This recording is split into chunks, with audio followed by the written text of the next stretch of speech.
Hey there! From the KUOW newsroom, this is Seattle Now. I'm Paige Browning with a roundup of today's top stories. Today we explore how might health inspectors get the access they want to the immigration detention in Tacoma. That's in a few minutes. But first, the news. It's Monday, September 29th. Seattle leaders are on high alert today.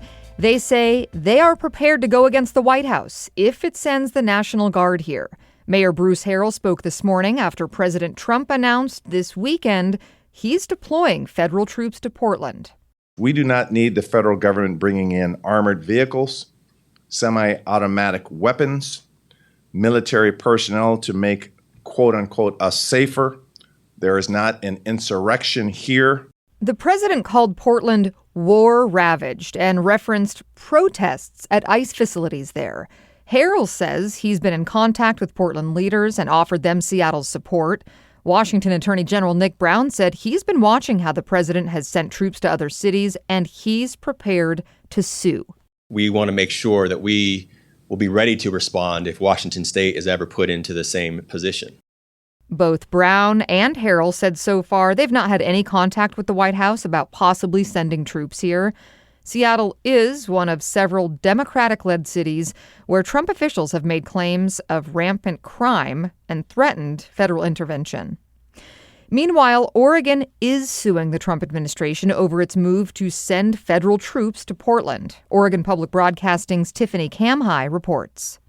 Oregon officials learned that President Trump authorized federal troops to be sent to Portland at 9:32 on Sunday morning. And less than 6 hours later, the state attorney general filed a lawsuit against the federal action. Oregon Governor Tina Kotek says no military intervention is needed in the city. This is not necessary, and I believe it's unlawful, and it will make Oregonians less safe. The suit says deploying troops to Portland is federal overreach. Oregon leaders are seeking a temporary restraining order as soon as possible to halt the deployment. Kotek says she has no other information on the mission of the federal troops or when they might arrive. I'm Tiffany Kamhai reporting.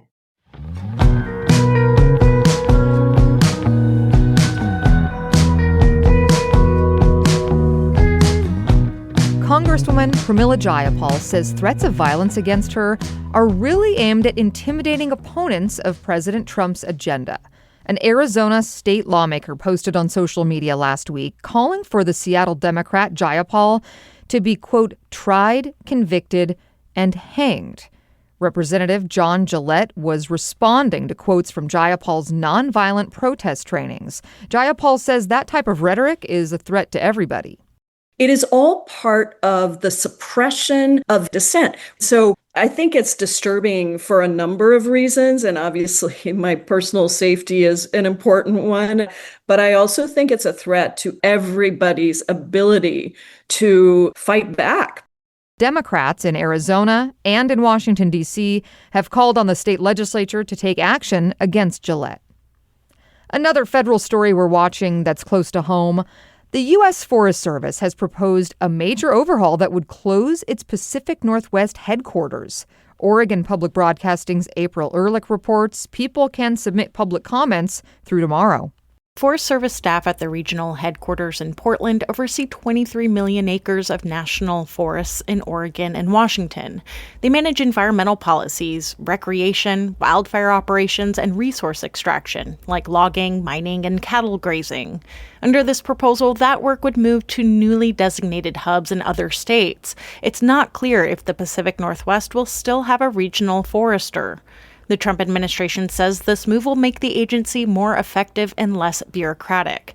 But timber groups say the change could slow logging on federal lands, even as the Trump administration promises to ramp up logging.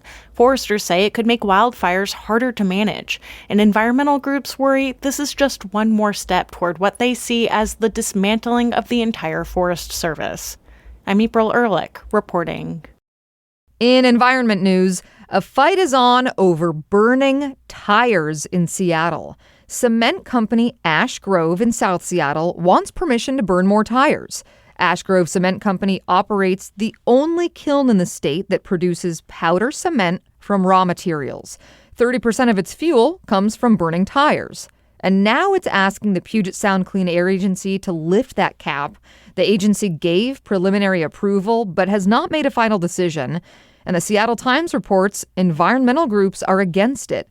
They say the move could harm people's health in nearby communities and increase greenhouse gas emissions, in addition to adding more of a stench to the air.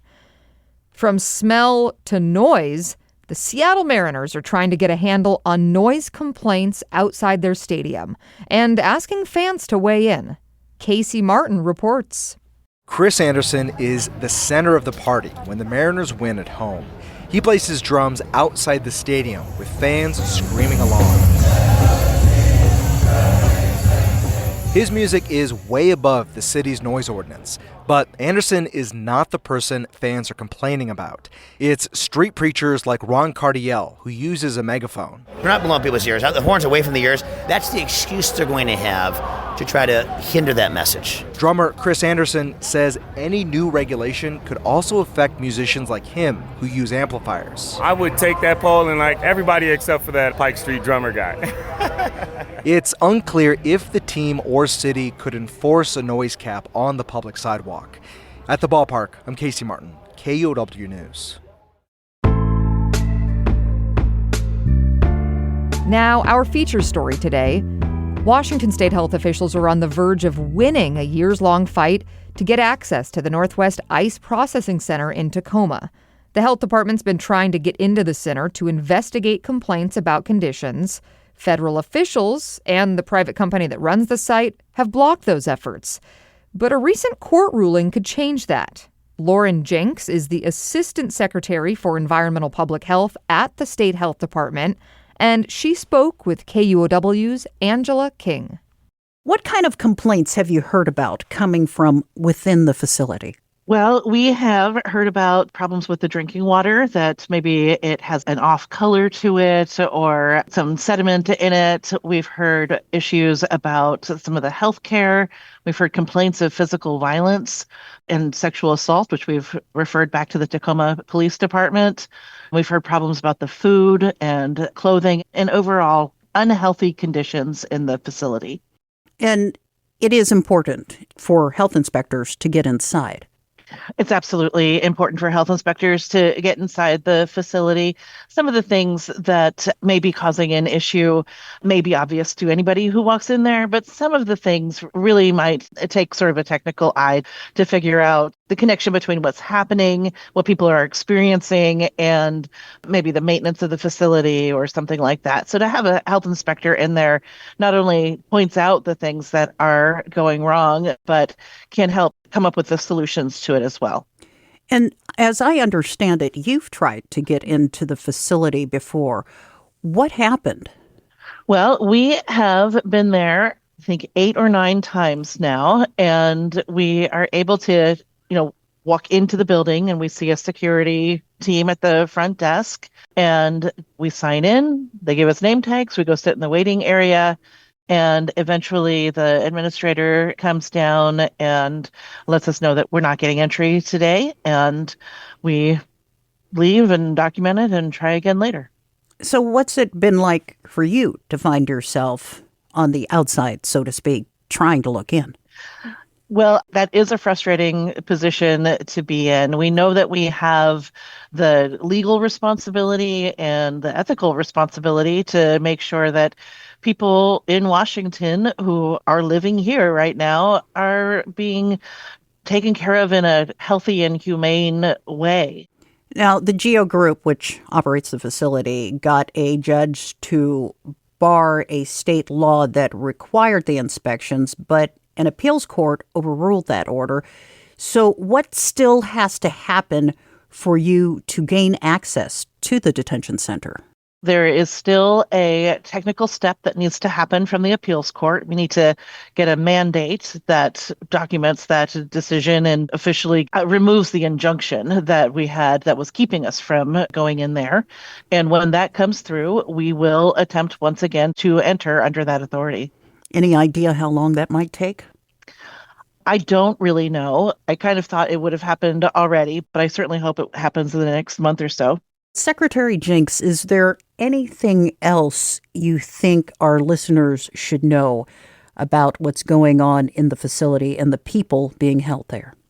And the only other thing, and maybe to emphasize, is that this is really the most vulnerable group of people who live in Washington right now, right? To me, that makes it extra important that somebody looks out for them and makes sure that while they are here and while they are being detained, they're being treated in a safe and healthy way. Laura Jenks is the Assistant Secretary for Environmental Public Health at the State Health Department. She spoke with Angela King. KUOW did reach out to GEO Group for comment, and they did not respond to our requests.